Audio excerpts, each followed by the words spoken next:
S, வீடு, schools, hotels, store room இங்கெல்லாம் partition wall கட்டணும்னாலும் இப்போ பில்டிங் ஓனர்ஸோட first choice Renocon Rapid Wall Panels. தமிழர்களின் number one choice Tamil matrimony. No compromise. உங்க சைடுலயும் எங்க சைடுலயும். It's a GT promise. GT Holidays, South India's #1 travel brand.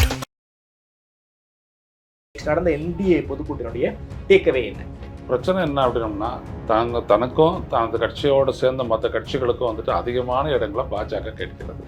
நான் நிறைய இடங்களை நின்று தனிப்பெரும்பான்மையோட ஆட்சி அமைக்கக்கூடிய அளவுக்கு 180 இடங்களை நான் நிற்பேன். நான் தான் ஷீட் ஷேரிங் பண்றேன் உறுதியா இருக்காரு. இதுதான் அவங்களுக்குள்ள இருக்கக்கூடிய ஒரு பெரிய பிரச்சனை.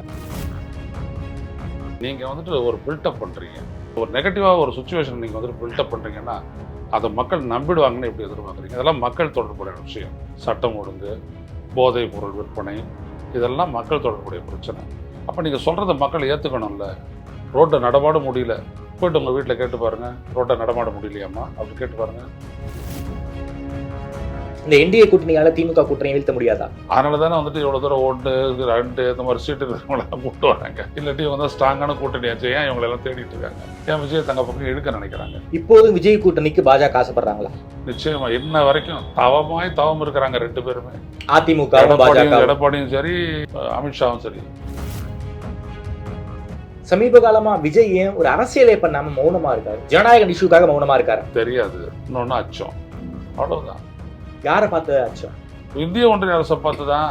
தமிழ்நாடு அரசு நேரம் விசாரணை எடுத்ததுன்னா என்னென்ன போட்டிருப்பாங்க, எல்லா விதமான குரலிவத்தையும் காட்டியிருப்பாங்க. இவரும் அதை வச்சுணும் அங்கே போயிட்டு ஒன்றும் சைலண்டாக இருக்கிறாங்க. என்ன அடிப்படையில் விஜய் ஆசைப்படுறாரு? இப்போ ஏன் இவ்வளோ காலம் ஒன்றுமே பேசலை? கடந்த 1 மாத காலமாக அமைதியா இருக்காங்க. அதுக்கு முன்னாடி மட்டும் சின்ன சின்ன அறிக்கையாவது வரும், பேசுவாரு. இப்ப அது கூட பண்ணாம அறிக்கை வரும். எப்போ வரும் அப்படின்னா, திமுக திட்டத்துக்கு ஏதாவது ஒரு வாய்ப்பு இருந்துச்சுன்னா அப்போ அதில் அறிக்கை வரும். நல்லா கவனிங்க. அப்போ தெளிவா மக்கள் மத்தியில் இவங்க எக்ஸ்போஸ் ஆகிட்டாங்க. ஆனாலும் களத்துல ஓட்டு இருக்குங்கிறாங்களே இல்லையா? கட்டமைப்பு இல்ல, அரசியல் பண்ணல, ஆனாலும் விஜய்க்கான ஓட்டு குறையலைங்கிறாங்களே களத்துல இருந்து வர ரிப்போர்ட்ஸ் நம்ம பார்க்கும்போது. இதெல்லாம் சும்மா கொஞ்சம் அரசியல் புரிதல் இருந்தா கூட விஜய் போட்டு போட மாட்டாங்க. OPS அகாமடேட் பண்ண திமுக தயாரா இருக்காங்களா? ஆமா. பிரேமலதா கிடையாது. ஏன்? Premalatha top high demand. அதெல்லாம் ஒரு தடை கேட்கணும், நண்ட ஒரு 15 சீட்டு 20 சீட்டு கேட்கணும், அதுக்கப்புறம் பெட்டி கேட்கணும். அவங்களுக்கு ஏகப்பட்ட ஆசை. தேமுதிக அகாமடேட் பண்ண திமுகவும் தயாரா இல்ல, அதிமுகவும் தயாரா இல்ல. ஆமா. அப்படின்னா உங்களுக்கு இருக்கக்கூடிய ஆப்ஷன் விஜய் மட்டும் தானா? விஜய் மட்டும் தான் உங்களுக்கு ஒரு ஆப்ஷன். விஜய் முதல்ல இருக்கிறாரா அப்படின்றத பார்க்கணும். விஜய்க்கு தேர்தல் நிக்கிற முடிவு இல்லையா அவருக்கு? ஏதோ ஒரு டீல் பேசிட்டு இருக்கிறாங்க டெல்லியில. சரி, அந்த டீல் என்னன்றது இன்னும் தெரியல. ஸோ பாஜக நினைச்சாலும் விஜய் இந்த சிபிஐ வலைத்திறந்து காப்பாற்ற முடியாதா? சிபிஐ எக்ஸ்போஸ் ஆகும், பாஜகவும் எக்ஸ்போஸ் ஆகும், விஜய் எக்ஸ்போஸ் ஆகாது. விஜய் மாற்றுறதுங்க, மாட்டிக்கிட்டாச்சு. வெளியே வரவே முடியாதா? ஆதனையர்களுக்கு அன்பு வணக்கம். இன்று நம்மோடு மூத்த பத்திரிகையாளர் திருமிகு ஐயநாதன் வழங்கியுள்ளார். ஐயா வணக்கம். வணக்கம். நல்லா இருக்கீங்களா? நல்லா இருக்கு. மகிழ்ச்சிங்கய்யா. ஐயா, NDA கூட்டம் நேற்று நடந்திருக்கு. ஆமா. பிரைம் மினிஸ்டர் மோடி அவர்கள் வந்து பேசியிருக்காரு. ஆமா. NDA ஆட்சி அமையுங்கிற டோன்ல பேசியிருக்காரு. அதிமுக ஆட்சிங்கிறத தாண்டி NDA ஆட்சி அமையுங்கிற டோன்ல பேசியிருக்காரு. எடப்பாடி பழனிசாமி அவர்கள் அதிமுக தனிப்பெரும்பான்மையில நாங்க வந்து ஜெயிப்போம், நடக்க போவது அதிமுக ஆட்சி அப்படிங்கிற டோன்ல பேசியிருக்காரு. நேற்று நடந்த NDA கூட்டம் என்ன டேக்அவே நாம எப்படி புரிஞ்சுக்கணும்? பகைவர்களாக இருந்த எல்லாருமே ஒன்று சேர்ந்தாச்சு, எங்ககிட்ட எந்த ஒரு மதம் ஆச்சரியமும் இல்லை, திமுக வீழ்த்த போறோங்கிற டோன்ல எல்லாருமே பேசியிருக்காங்க. நேற்று நடந்த NDA பொதுக்கூட்டத்தினுடைய டேக்அவே என்ன? இவங்க வந்துட்டு ஆட்சிக்கு வருவாங்க, கூட்டணி ஆட்சி அமையும், அதில் வந்துட்டு பாஜக வந்துட்டு இடம்பெறும், மற்ற கட்சிகளும் இடம்பெறும். அது இல்லை பிரச்சனை. பிரச்சனை என்ன அப்படின்னம்னா, தனக்கும் தனது கட்சியோடு சேர்ந்த மற்ற கட்சிகளுக்கும் வந்துட்டு அதிகமான இடங்களை பாஜக கேட்கிறது. நான் நிறைய இடங்களை நின்று தனிப்பெரும்பான்மையோட ஆட்சி அமைக்கக்கூடிய அளவுக்கு 180 இடங்களை நான் நிற்பேன், 170 இடங்களை நான் நிற்பேன். இதுதான் எடப்பாடி. இதுதான் அவங்களுக்குள்ள இருக்கக்கூடிய ஸ்ட்ரகிள். அதனால தான் நேற்று வரைக்கும் அவங்களுக்குள்ள வந்து தொகுதி உடன்படிக்கையே ஏற்படலை. ஆமாம். அவங்களுக்கு தேவை என்னன்னா, எடப்பாடி என்ன நினைக்கிறாருன்னா, பாஜகவுக்கு அதிகமான இடங்களை கொடுத்தோம் அப்படின்னோம்னா அவங்க நம்மளுடைய கட்சியை அழிச்சிருவாங்க அப்படின்றத அவர் நினைக்கிறாரு. ரெண்டாவது விஷயம், அவங்களால வந்துட்டு இந்த தேர்தல் ஆணையத்தை வச்சுக்கிட்டு EVM வச்சுக்கிட்டோம் அவங்களுடைய வேட்பாளர்களை மட்டும் ஜெயிக்க வைக்கக்கூடிய ஸ்கில் அவங்கக்கிட்ட இருக்குன்றது எடப்பாடிக்கு தெரியும். அதனால் அதிகமான இடங்களை பாஜக கிட்ட கொடுத்துட்டு பின்னால் மாட்டிக்கிட்டு முடிக்க அவர் தயாராக இல்லை. ஒரு 160 இடங்கள்ல போட்டி போற மைண்ட் செட்ல எடப்பாடியார் இருக்காரா சார்? ஆமாம், அவருடைய இன்டென்ஷன் அது. அதை ஏற்கனவே வெளிப்படுத்தினார். ஓகே. ஒரு இடங்களை தொடர்பான ஒரு இது ஒன்று கசிய விட்டாங்க இல்லையா? ஆமா. 9 இடம் 7 இடம் இப்படிலாம் சொல்லிட்டு கசிய விட்டாங்க இல்லையா? அதுதான் அதனுடைய மெயின் ரீசன் அதுதான்.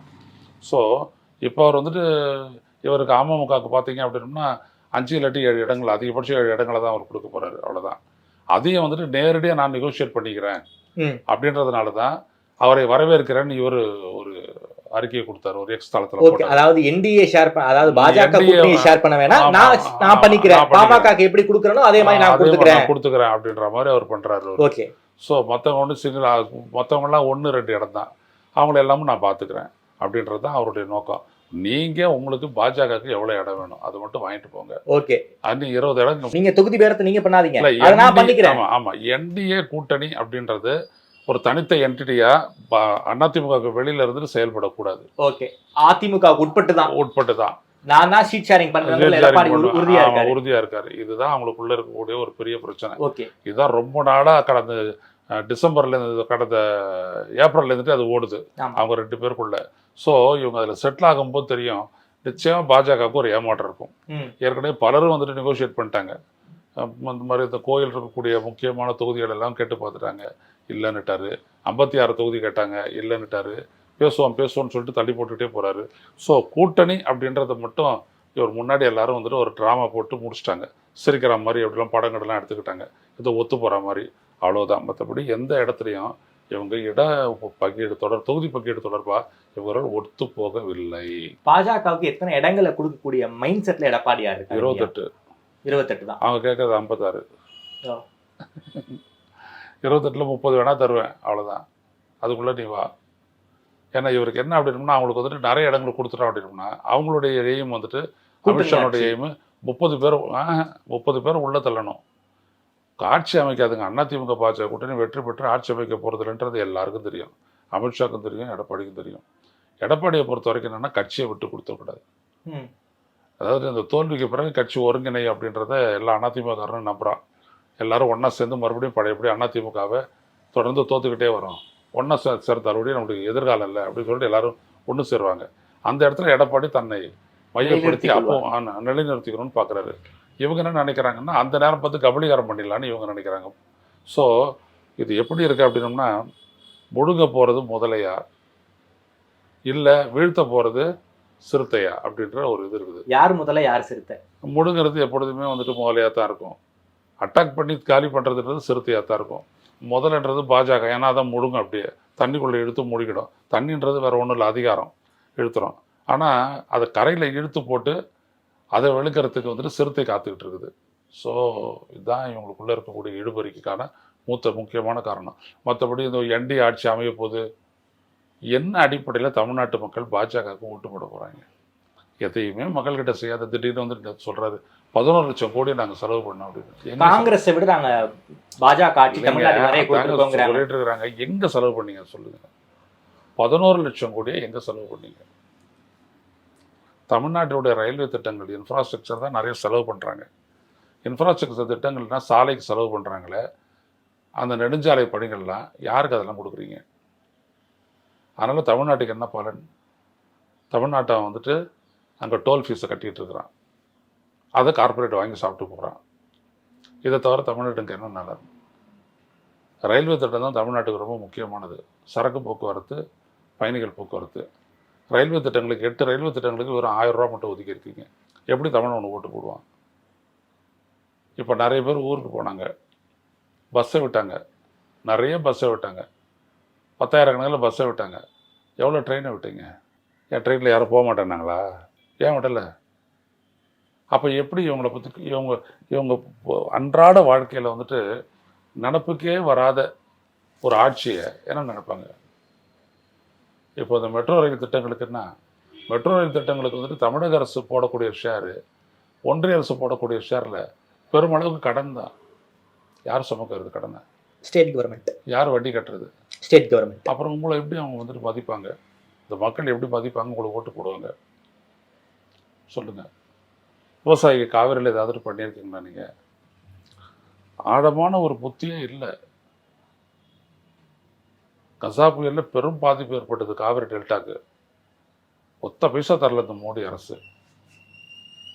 ஆனால் அதில் 10ல் ஒரு பங்கு பாதிப்பு கூட கிடையாது. பீகாருக்கு 11,000 கோடி கொடுத்தாங்க. 11,000 கோடி. நம்ம கேட்டது இங்கே 14,985 கோடி. 10 பைசா தரல. ஸோ வெட்டி எடுக்கிறதுக்கு எடப்பாடி பழனிசாமி தமிழ்நாட்டு பட்ஜெட்லேருந்து கொடுத்தாங்க. வெட்டி எடுக்கிற ஒரு மரத்துக்கும் 600 ரூபாய் அப்படி கொடுத்தாங்க. பட் அத்தோட போச்சா? வெட்டி போட்டோம்னா முடிஞ்சு போச்சா? யோசிச்சு பாருங்க. அப்போ எந்த இடத்துல தமிழ்நாடு நிற்கிது, எந்த இடத்துல வந்து ஒன்றிய அரசு சப்போர்ட் பண்ணிச்சு? 9 ரூபா தரோம் வருவாயா, 4 ரூபா திருப்பி கிடைக்குது.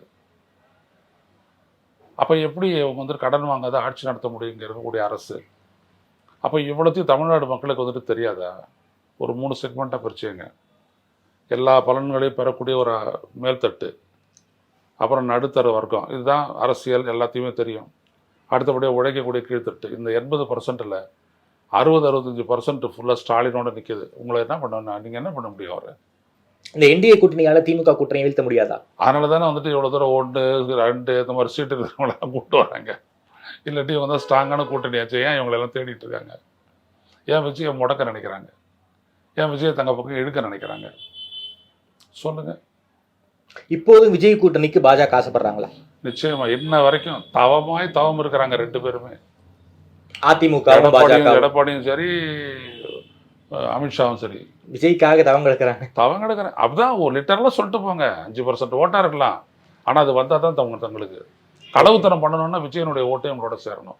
விஜய் தனியாக நின்று அவர் கூட மற்றவங்கலாம் போயிட்டாங்கன்னா, அம்மா மக்கள் முன்னேற்ற கழகம் இவங்களாம் போயிட்டாங்கன்னா, ஓபிஎஸ்லாம் போயிட்டாங்கன்னா, அது ஒரு தனி ஒரு அணி ஆகி தங்களை பின்னாடி தள்ளுவாங்க அப்படின்ற அச்சம்தான் அவங்களெல்லாம் பிடிச்சி இழுத்துட்டு வந்தது.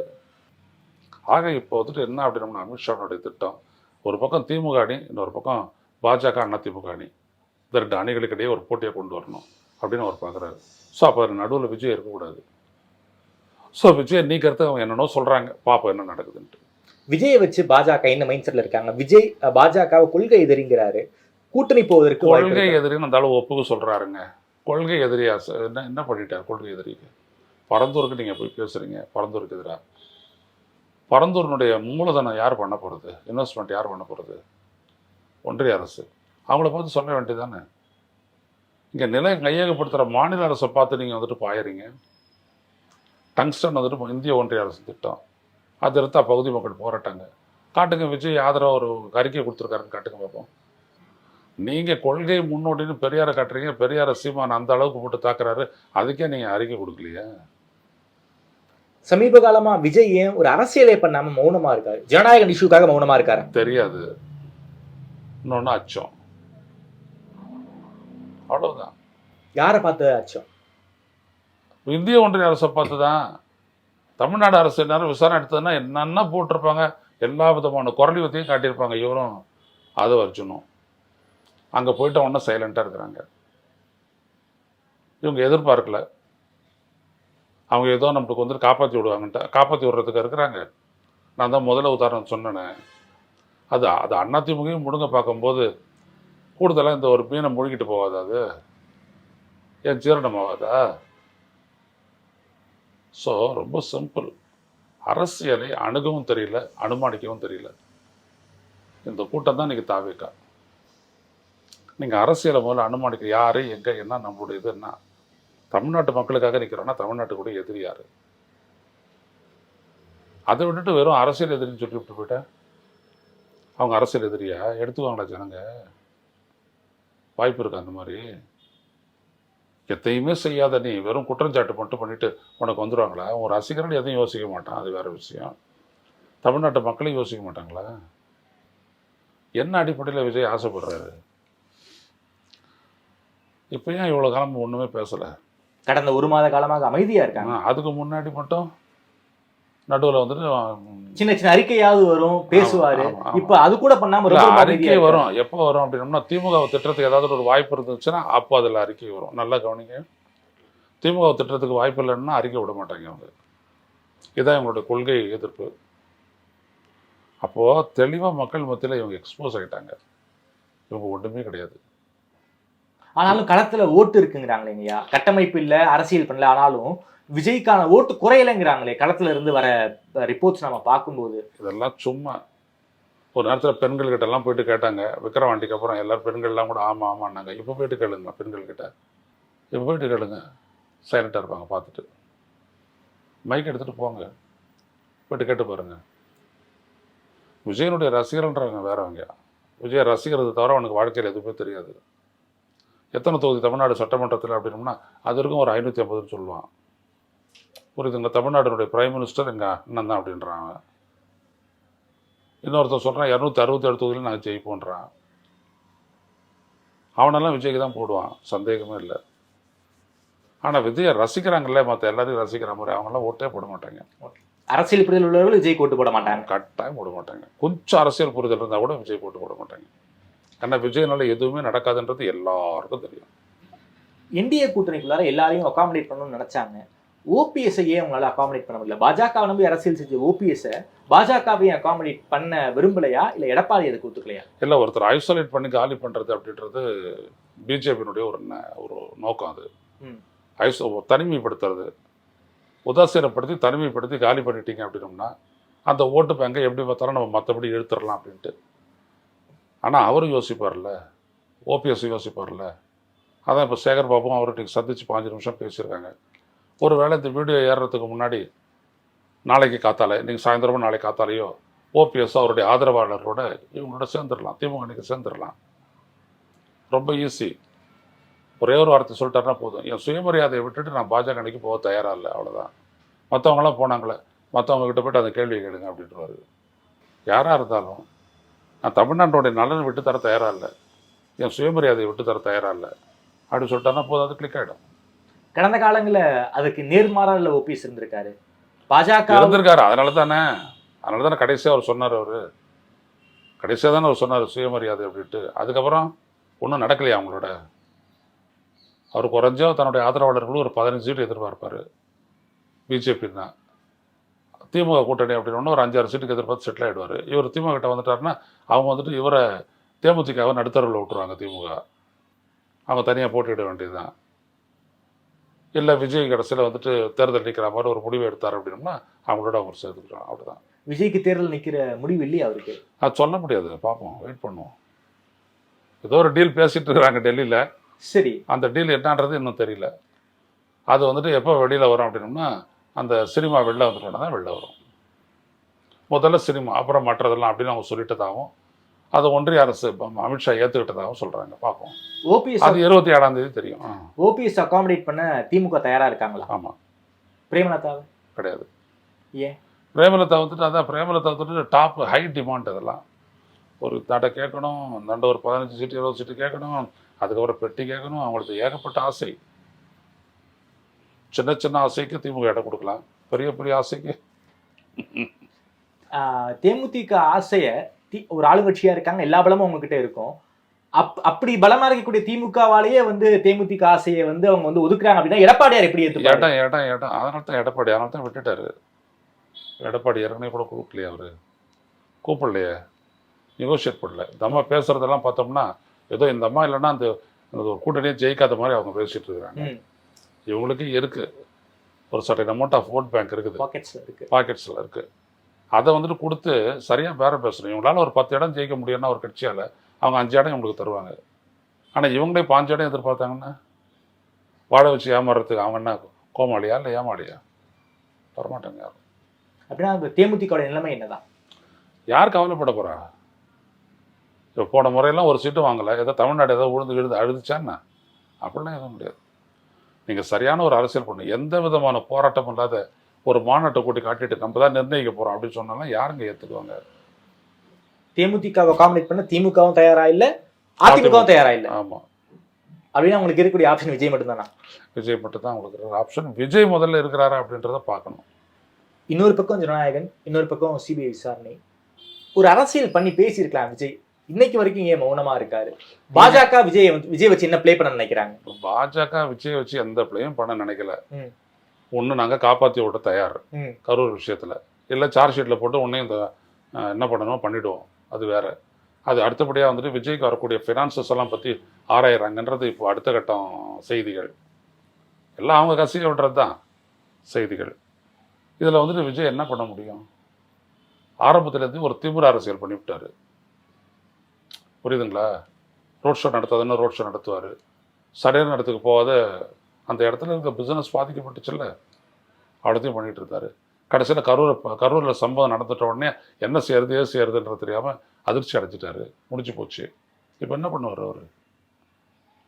என்ன இவரால் பண்ண முடியும்? யார் இவரை நம்புவாங்க? இவருடைய தொண்டர்கள் நம்ப தயாராக இருக்காங்களா? இல்லைல்ல. அவ்வளோதான். ஐயா இந்த கரூர் ஐயா, அரசியல் அப்படின்றது மக்களை சார்ந்து பண்ணணும். விஜய் ஸ்ட்ராட்டஜியை சார்ந்து நின்று இருக்காரு. ஸ்ட்ராட்டஜி அரசியல் கை கொடுக்கல, முடிஞ்சு போச்சு, அவருக்கு தோல்வி. கரூர் சம்பவம் நடந்து முடிந்த பிறகு முதல்வர் ஒரு ஸ்டேட்மெண்ட் சொல்லியிருந்தாங்க. இப்படிப்பட்ட ஒரு சம்பவம் நடந்துருச்சு, எந்த ஒரு தொண்டரையும் எந்த ஒரு தலைமையும் பலி கொடுக்க விரும்பாது, அவங்க இறக்குறத நிச்சயமாக தலைமை விரும்பாது, அதன் காரணமாக விஜய் பேர் எஃப்ஐஆர்ல கூட சேர்க்கல. இதெல்லாம் ஒரு பொலிட்டிக்கல் சிக்னல்ஸ். அதையும் தாண்டி சிபிஐக்கு போனாங்க. சிபிஐ விசாரணை தான் திமுறன்றேன். அந்த மாதிரி சொல்லக்கூடிய ஒரு சீஃப் மினிஸ்டர் அவர் என்ன சொன்னார்? பழி வாங்குறதுனா என்ன பழி வாங்குங்க அப்படின்றாரு. அங்கே நடந்த சம்பவத்துக்கு தமிழக அரசா காரணம், திமுக காரணம்? எந்த எவிடன்ஸ் இருக்குது? கண்ணுக்கு முன்னாடி நடக்குது. அது என்னதுன்றது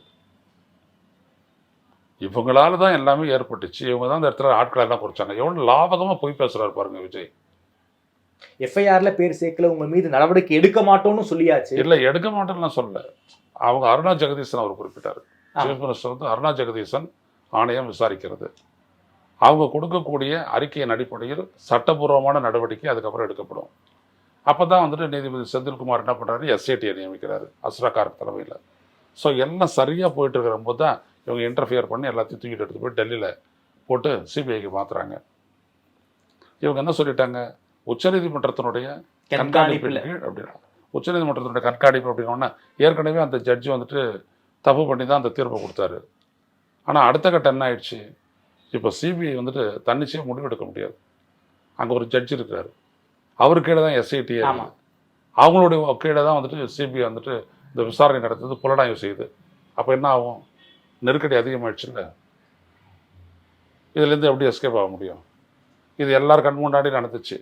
எல்லா எவிடன்ஸையும் தமிழ்நாடு கொடுத்துருச்சு, தமிழ்நாடு காவல்துறை கொடுத்துருச்சு. எப்படி எஸ்கேப் பண்ண முடியும்? இவங்களை எப்படி காப்பாற்ற முடியும்? எதுவும் நம்ம இங்கே இருக்கக்கூடிய நம்ம கேள்வி கேட்காத கேள்வி ஒன்றும் சிபிஐ கேட்டுடல.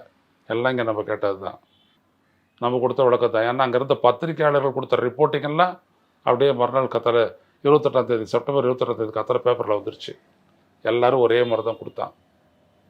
அதிகமான கூட்டம், விஜய் வந்தது லேட்டு, பேருந்து எடுத்துகிட்டு போய்ட்டு அது நடுவில் நுழைச்சாங்க, அதனால் இதுதான் நெரிசல் ஏற்பட்டு செத்தாங்க, எல்லாத்தையும் சொல்லிவிட்டாங்க. அப்புறம் என்னத்தை நீங்கள் புதுசாக இருக்குது. ஸோ இதிலெல்லாம் விஜயனுடைய ஒப்புதல் இருக்கா இல்லையா? விஜய் என்ன பண்ணார் அப்படின்றது தான் இப்போ விசாரணை நடக்குது. அதை வச்சா சார்ஜ் ஷீட் போட போகிறாங்க.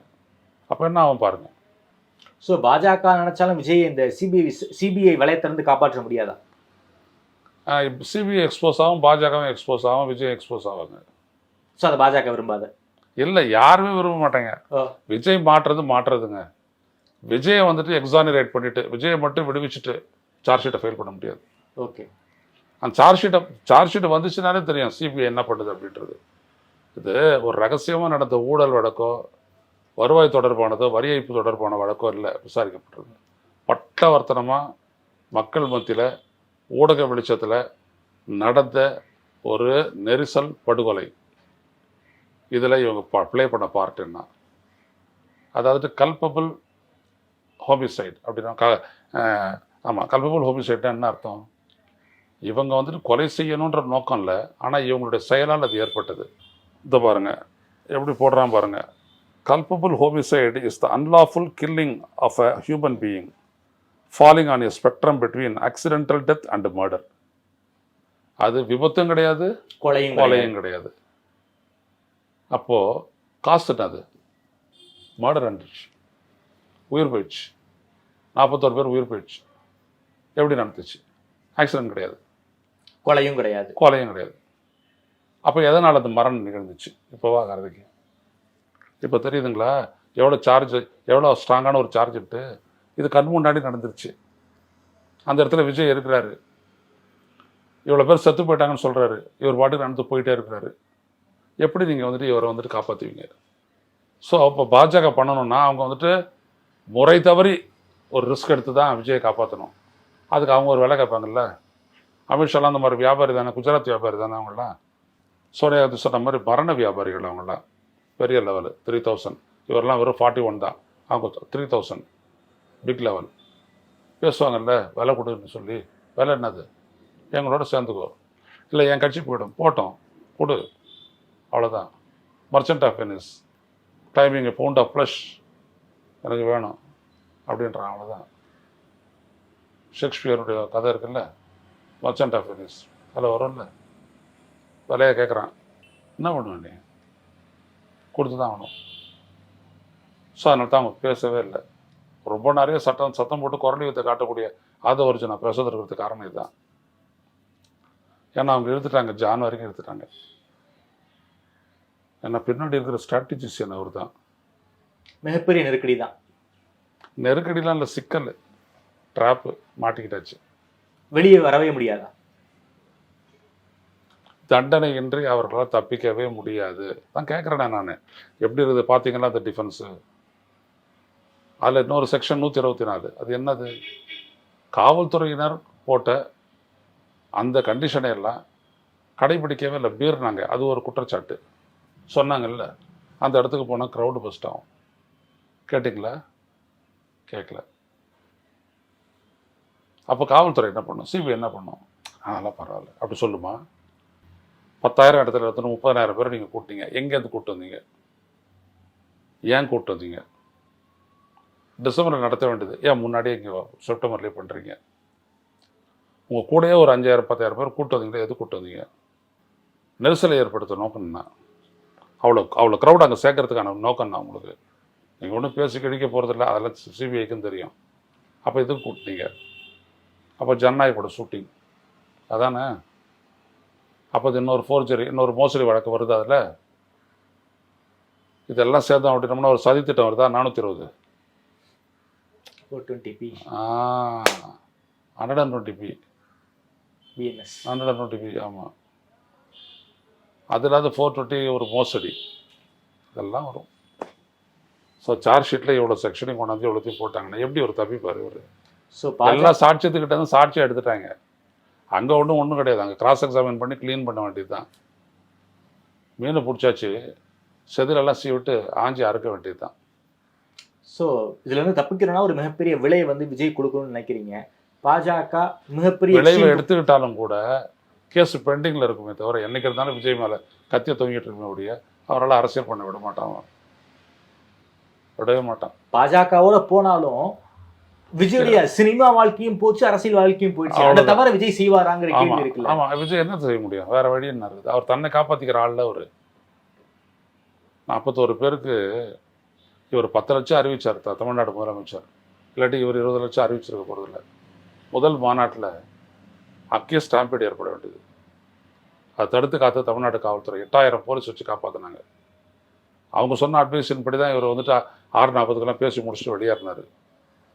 போலீஸ் தான் காப்பாத்து. முதல் மாநாடு, ஆமா, அங்கேயே 6 பேர் செத்தாங்க. அதுவும் இல்லாம பெரம்பலூர்லேயே ஸ்டாம்பை நடந்திருக்கணும். அங்க வந்து காவல்துறை பேசாதீங்கன்னு சொன்னாங்க. ஆமா, முதல் அங்கேயே நடந்திருக்க வேண்டியது. ஆமா ஆமா, அங்கேயே அதே தான். அப்போ ஒரு இடத்துலையும் அந்த மாதிரி ஒரு ரோட் ஷோ பண்ணி நேரத்தை கடத்தி மக்களை சேர்த்து சோறு தண்ணி கொடுக்காம எவ்வளோத்தையும் பண்ணியிருக்காரு. எல்லாம் வந்துட்டு அப்சர்வேஷன் டீனத்தை. ரெண்டாவது உள்ள நடந்த உரையாடலைன்னா அதையும் அந்த டிரைவர்கிட்ட எடுத்து விட்டாங்க. இப்போ என்ன பண்ண போறீங்க? அது அங்கே சீல்டு. இதை தாண்டி என்ன பண்ணுது இப்போ சிபிஐயும் பிஜேபியும் பார்ப்போம். குறிப்பா விஜய் மீது இவ்வளவு இஷ்யூக்கள் இருக்கு, ஆனாலும் கிரவுண்ட்ல அவருக்கான ஓட்டு இருக்குங்கிறாங்க பல இடங்கள்ல. எப்படி எதுக்காக ஓட்டு இருக்கும் அவருக்கு? இப்போ உங்கள் குடும்பத்துல இருந்து ஒரு 2 பேர் செத்து போயிட்டாங்க, நீங்க மறுபடியும் போயிட்டு ஓட்டு போடுவீங்களா விஜய்க்கு? கரூர் சம்பவத்தில் பாதிக்கப்பட்டவங்களே விஜய் மீது எந்த ஒரு குற்றமும் இல்லைங்கிற ஸ்டேட்மெண்ட்ல அவங்களே சொல்லியிருக்காங்க. போயிட்டு அவங்களெல்லாம் வந்துட்டு இந்த தாவேக்காரருக்கு போயிட்டு சந்திச்சு பேசுறாங்கல்ல, பேசிட்டு உங்களுக்கு நாங்கள் நல்லா பணம் வாங்கி தரோம், கேட்டால் வந்துட்டு சொல்லுங்க எங்களுக்கு விஜய் மேலே கோவம் இல்லை, விஜய்னால இல்லைன்னு சொல்லுங்கன்னு சொன்னாங்கல்ல. மாற்றி சொன்னவங்களும் இருக்கிறாங்கல்ல. அவங்க சொல்லி அவங்கள கேஸ் போட்டாங்க, சிபிஐ என்கொயரி வேணும்ட்டு. அதையும் தாவேக்கா தானே போட்டுச்சு. திமுகவுக்கு முன்னாடி ஒரு புதுக்கூட்டமெல்லாம் வந்து கூட்டணி உருவாக்கிட்டு ஒரு பெர்செப்ஷனை வந்து ஏடிஎம்கே உருவாக்கியிருக்காங்க. இந்த பெர்செப்ஷன் வந்து திமுகவை வீழ்த்த முடியுமா? திமுக அப்படின்றது சாதனையினுடைய அடிப்படையில் நிற்குதுங்க. ரெண்டாவது திமுகவில் இருக்கக்கூடிய திமுக, அப்புறம் வந்துட்டு விடுதலை சிறுத்தைகள், 2 கம்யூனிஸ்ட் கட்சிகள், தமிழக முஸ்லீம் முன்னேற்ற கழகம், முஸ்லீம் லீக், இவங்கெல்லாம் வந்துட்டு கட்டமைப்பு வலுவாக இருக்கிற கட்சிங்க. ஸ்டாலின் அப்படின்ற ஒரு முதலமைச்சருக்கு இருக்கக்கூடிய செல்வாக்கு, மக்கள் செல்வாக்கு, இது 3த்துக்கு எதிராக என்ன இருக்குது அதிமுகன்னு நீங்கள் எனக்கு சொல்லுங்கள். ஊழல் பிரச்சனை இருக்கு, சட்ட ஒழுங்கு இருக்கு. எந்த ஊழல் வந்துட்டு இங்கே கேஸ் ஆகிருக்குது சொல்லுங்கள். டாஸ்மாகில் கேஸ் போட்டீங்க, சென்னை உயர்நீதிமன்றத்தில் நிற்கலை, உச்சநீதிமன்றத்துக்கு போனீங்க, தூக்கி போட்டான் வெளில. எவ்வளோ சொன்னீங்க? அது 1000 கோடி. எங்கே நின்றுச்சு? செந்தில் பாலாஜி மேலே கேஸ் போட்டீங்க, இடி அதால் செய்ய முடிஞ்சதா? 400 நாள் சிறையில் வச்சுங்க, ஏதாவது பண்ண முடிஞ்சுதா? ஒரே evidence, not even shred of evidence, காலி ஆயிடுச்சா? அப்புறம் ஊழல்னு சொல்லிட்டு இருந்தீங்கன்னா எது ஊழல்? சட்ட ஒழுங்கு பிரச்சனை. சட்டம் ஒழுங்கு பிரச்சனை எங்கே இருக்குது? எடுத்து தனிங்க சட்டப்பேரவையில் பேசினார் அவர். சட்ட ஒழுங்கு பிரச்சனை இருக்கக்கூடிய ஒரு மாநிலத்துக்கு உள்நாட்டு சுற்றுலா பயணிகள் அதிகமாக வருவாங்களோ? முதலீடுகள் அதிகமாக வருமோ? தொழிற்சூழல் இருக்கணும் அப்படின்னா சட்டம் ஒழுங்கு பிரச்சனை சரியாக இருக்கணும்னு தான் அர்த்தம். சொல்லுங்கள் எடப்பாடி, அதெல்லாம் பதில் சொல்லுங்கள். மோடி சொல்லட்டுமே. அப்போது அதான் அவர் சொல்கிறார்ல ஸ்டாலின், இங்கே ஏதாவது சாதி மத வன்முறை இருக்கா? குரூப் கிளாஷஸ், அதாவது கும்பல் வன்முறை இருக்கா? வட இந்திய மாநிலங்களில் இருக்க மாதிரி இருக்கா? அப்போ நீங்கள் சொல்கிறத மக்கள் ஏற்றுக்கணும்ல. ரோட்டை நடமாட முடியல, போய்ட்டு உங்கள் வீட்டில் கேட்டு பாருங்கள், ரோட்டை நடமாட முடியலையாம்மா அப்படி கேட்டு பாருங்கள். அப்போ இது அனைத்தும் நீங்கள் வந்துட்டு ஒரு பில்டப் பண்ணுறீங்க. ஒரு நெரேட்டிவ் செட் பண்ணுறது வேறு. நீங்கள் ஒரு ராங்கான ஒரு நெகட்டிவாக ஒரு சுச்சுவேஷன் நீங்கள் வந்துட்டு பில்டப் பண்ணுறீங்கன்னா அதை மக்கள் நம்பிடுவாங்கன்னு எப்படி எதிர்பார்க்குறீங்க? இதெல்லாம் மக்கள் தொடர்புடைய விஷயம். சட்டம் ஒழுங்கு, போதைப் பொருள் விற்பனை, இதெல்லாம் மக்கள் தொடர்புடைய பிரச்சனை. அவங்களுக்கு தெரியாதா? பாஜகவின் பில்டப் தமிழ்நாட்டில் ஈடுபடாதங்கிறீங்க. பாஜகவே எடுபடாது, அப்புறம் எங்கே அவங்களுடைய பில்டப் எடுபடுறது? பாஜகவே எடுபடாது. பாஜக என்ன ஒரு கொள்கை அடித்தளம் வச்சுருக்குதோ அந்த கொள்கை அடித்தளம் தமிழ்நாட்டுக்கு வந்துட்டு ஏற்றுக்கொள்ள முடியாது, நிராகரிக்கப்பட்டது. தமிழ்நாட்டுடைய அரசியல் உளவியல் அதை எதிர்க்குது. தமிழ்நாட்டுடைய அரசியல் உளவியலே பாஜகவுக்கு எதிராக இருக்குது. என்ன அடிப்படையில் பாஜகவில் ஏன் இவ்வளோ தூரம் கூட்டணி, ஏன் இவ்வளோ ஒரு சீட்டுக்கு நிற்கக்கூடிய ஆட்களை எல்லாம் பிடிச்சி இவங்க கொண்டு வந்தாங்க? சண்முகம், பாரிவேந்தர், ஜான் பாண்டியன், இவங்கெல்லாம் எத்தனை தொகுதியில் வந்துட்டு வெற்றியை உறுதி செய்வாங்க? ஜெயிச்சாங்களா இவங்க? யாராவது டெபாசிட் வாங்கலாங்களா அந்த 3 பேரும்? சண்முகம் ஓகே 3.5 லட்சம் ஓட்டு வாங்கினார், மற்றவங்களாம் டெபாசிட் வாங்கினாங்களா? அப்போ எதை வச்சு நீங்கள் சொல்கிறீங்க? மக்களவை தேர்தலில் பாஜக போட்டியிட்ட இடமே ஒரு 23-25 இடமோ தான். 13 இடத்துல டெபாசிட் எடுத்துட்டீங்க. உங்ககிட்ட தமிழ்நாட்டு மக்கள் நம்பிக்கை வச்சதுக்கு அத்தாட்சியா இல்லையா? அது நீங்கள் தோற்று போங்க, அது வேறு விஷயம். ஜெயிக்கலனாலும் பரவாயில்ல. எப்படி தோற்றுருக்கீங்க பாருங்கள். 17 இடத்துல டெபாசிட் இழந்த ஒரு கட்சி, 7 இடத்துல டெபாசிட் இழந்த கட்சி, இவங்க 2 பேரும் சேர்ந்துட்டாங்கன்னா பலமான கூட்டணி ஆகிடுவான்னு அது சும்மா அப்படியே ஏற்றி விடுறது. அப்புறம் தொலைக்காட்சியில் விட்டு விவாதிக்க வேண்டியது சரியாக வந்துருமா? அது அந்த அளவுக்கு மக்கள் இதெல்லாம் 50 வருஷத்துக்கு முன்னாடி பேப்பரில் மையில் நினச்சி பேப்பரில் எழுதுனா மறுத்து பேச ஆள் இல்லைன்னு சொல்லுவாங்கல்ல ஒரு பாட்டில், அந்த மாதிரி. இன்றைக்கெல்லாம் அப்படி இல்லை. இந்த பர்ற நடந்தாய் வாடி காவேரிக்கு தூக்கி கொடுத்துட்டாங்கண்ணா மோடி. காவேரியை காப்பாற்றுறதுக்கு மோடி காசு தருவாரோ? அப்படின்னா எதுக்கு நம்ம 600 கிலோமீட்டர் மனிதசங்கிரி போராட்டம் எடுத்து காவிரியை பாதுகாக்கப்பட்ட வேளாண் பண்ணுறோமா? காப்பாற்ற வேண்டிய அவசியம் ஏற்பட்டுச்சு. அதையும் எடப்பாடி தானே பண்ணார். யார் போராடினது? நாங்கள்லாம் போராடணும். அப்போ நீங்கள் கேள்வி கேட்டுட்டு இருக்கிற இந்த மனுஷன் வந்துட்டு காக்கா ஈரா லெனின்னு, சண்முக சுந்தரம், பேரழிப்புக்கு எதிரான பேர் இயக்கம், மாபெரும் இயக்கம், திமுகனுடைய கூட்டணி கட்சிகள், விவசாயிகள், மீனவர்கள், இவங்களெல்லாம் கூட்டிலாம் போராட்டம் நடத்துச்சு. 600 கிலோமீட்டர் மனிதசங்கிரி தமிழ்நாட்டு வரலாறு நடந்திருக்கு. அது மாதிரி 600 கிலோமீட்டர் மனிதசங்கிரி போராட்டம் நடந்திருக்கா எங்கேயாவது? கலைஞரால் கூட சென்னை டு செங்கல்பட்டு 60 கிலோமீட்டர் தான் நடத்த முடிஞ்சது. 600 கிலோமீட்டர் மனிதசங்கிரி போராட்டம் நடத்துனது தான். அதுக்கப்புறம் நம்ம கொடுத்த அழுத்தம் அது. அண்ணன் கோவை செல்வராஜுக்கு தெரியும், செத்து போயிட்டார். அவர் போய்ட்டு சொல்லி எடப்பாடி பழனிசாமி போட்டார். சரி, 40 கிராமங்களை வந்துட்டு எண்ணெய் முதலீட்டு மண்டலங்களாக போட்டு வச்சுருந்தீங்க நோட்டிஃபிகேஷன். யார் சொல்லிட்டீங்க திரும்ப பெற்றீங்க? இந்த ஐயநாதன் பேசியிருந்தாரு. அப்போ எடப்பாடிக்குன்னு எதுவும் கிடையாது. கட்சி அரசியல் போயிடுச்சு அப்படின்ற போது அவங்க வந்துட்டு செய்கிறாங்க. ஏன் காப்பாற்றிருக்கலாமே? இவர் தான் தடுத்து விட்டார் அப்படின்றீங்க. ஸ்டெர்லைட்டு 13 பேர் சாவறதுக்கு முன்னாடி தடுத்துட்டு இருக்கலாமே. அது துப்பாக்கிச்சோட டிவியில் பார்த்து தான் தெரிஞ்சுக்கிட்டு அதுக்கப்புறம் போயிட்டு இவர் தடுத்தார். அவர் எந்த இடத்துல எடப்பாடி சாமி தன்னிச்சையாக இயங்கி வந்துட்டு ஒரு செல்வாக்கை தேடி இருக்காரு? எதுவுமே இல்லை. அப்புறம் என்ன அடிப்படையில் இவருக்கு வந்துட்டு ஓட்டு போடுவாங்க மக்கள்? இந்த கூட்டணி வந்துட்டு ஜெயிச்சிரும், அப்படியே வந்துட்டு கோட்டையை பிடிச்சிரும் அப்படின்னு சொன்னால் கதை கட்டுறதுக்கும் ஒரு அளவு இல்லை. இந்த இளைஞர்கள்லாம் சொல்கிறாங்களா கம்பி கட்டுற கதை, அதானே இது? உங்களுடைய பரப்புரையினத்து அட்டர் வேஸ்ட்டு, ஹைலி இமேஜினேட்டிவ். அப்படியே சும்மா உங்களுக்குள்ள அப்படியே சிரித்து பேசிட்டீங்கன்னா உங்களுக்குள்ள நீங்கள் இவர் அதிமுகவினுடைய ஆட்சின்றாரு, இவர் என்டிஏ பாஜக தலைமையிலான என்டிஏ ஆட்சின்றாரு பிரதமர் மோடி. இதுக்கு பேர் தான் கூட்டணி? அது 2 பேரும் சேர்ந்து ஒரே மாதிரியே பேச முடியலையே, அப்புறம் நீங்கள் என்ன கூட்டணி சொல்லுங்கள்? சரி, இவங்களெல்லாம் எதுவும் பண்ண முடியாது. ஸ்டாலினை ஒன்றும் பண்ண முடியாது. ரொம்ப நன்றிங்கய்யா. தமிழ்நாடு அரசியல் தொடர்பான பல்வேறு கேள்விகளுக்கு ரொம்ப பதில் சொல்லியிருக்கீங்க. நேரம் கொடுத்து பேசிய மாதிரி நன்றி.